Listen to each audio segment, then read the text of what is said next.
Well, Olateru Kehinde joins us now. He's an NSAS advocate and the CEO of Crinex. Good morning, and thank you for coming on this morning.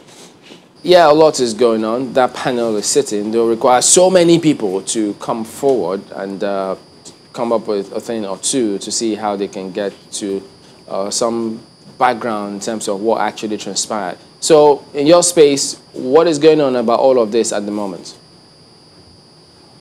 Well, good morning, Chamberlain. It's a pleasure to be here again.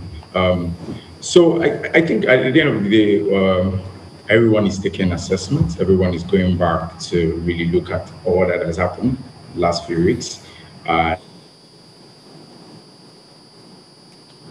Ways and strategies to see how we can channel that energy that's been created, into something, into the political process. Basically, also to see how we can become actively involved in things that matter to young people in our nation. For example, we're looking at how we can increase voters' education nationwide. We're also looking at how we can actively play a crucial role in ensuring that there's an increase in the quality of candidates across all levels, federal, state, local governments, which I think is very, very important.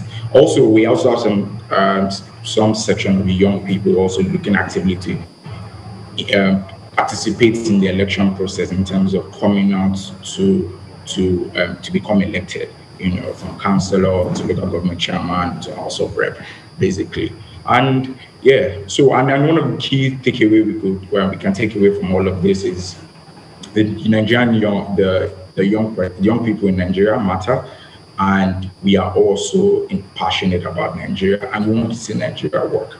And also, we have come to realize that we actually have a large number, and that large number we can use it to ensure that we can demand for good governance and accountability and transparency. Well, one of the things that these whole protests and actions that have followed and all of that has indicated is the trust issue. It's even so very pronounced now. Given the fact that youths don't trust leadership, it would seem, because when the president and authorities took some actions based on the request of the youths are like, no, we're not sure that you are telling us the truth or that you live up to your word and all of that. So there's the issue of trust right there.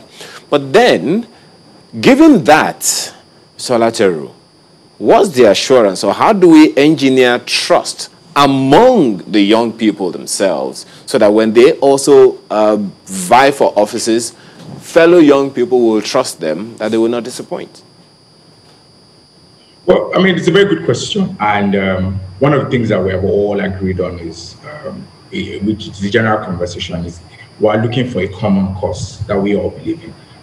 One of the strong reasons why this movement was different from every other one was we all had the commonality, saying end to police brutality, and NSAS. Of course, there were spin-offs in terms of good governance, demand for healthcare, good healthcare, education. Yes. And also, you also need to realize now that that any young person that wants to get involved in governance is looking and realizing that if you can put this much pressure on our leaders, you can be very sure that by the time you want to get elected, or you are even elected as a young person, you will not be averse to the fact that that we'll put pressure on you, we'll demand accountability. It's okay, this was allocated to you. How did you spend the money? What have you done? Can we verify that you did this constituency project? Can we go and assess it ourselves? For example, there's an organization called Budget. I don't know if you know about them. Where you can go online and see the budget each state has been allocated, even down to constituency project. And you can walk around your constituency and see whether those projects that say has been done, has actually been done. So you can be rest assured that any young person that comes out now, you will know that it is important that as a young person, you earn the public trust, and will put tools and methods and checks to ensure that that trust is not abused, and we can openly demand, for good governance and accountability. What is your thinking about, because I mean, the question equally leads to this one, which suggests that at the moment, that, you know, when people demonize government and governance, people just want to stay away, saying, whoa, whoa, whoa, whoa, I'm not going to go in there and, you know, I don't want to be part of these things. Now that this is happening, is that going to change the mindset in terms of what people say about governance, the impression they put out there? Because if you're going to get in there, chances are that you might just equally be soiled. Well, yes and no, in terms of, first of all, the narrative that politics is dirty is changing among young people, because we have come to realize that politics trumps everything. You know, you can be active in your private business, you can be active in any other sector, but at the end of the day, one government policy can swing, can take away all the energy you created in your business or everything. So we've come to the fact that politics trumps everything. That's one.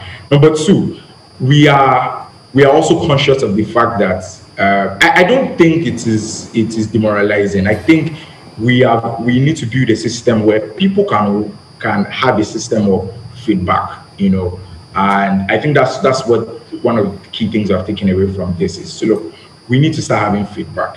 Even if you're a governor, if you're a senator, you need to have feedback. What are you doing?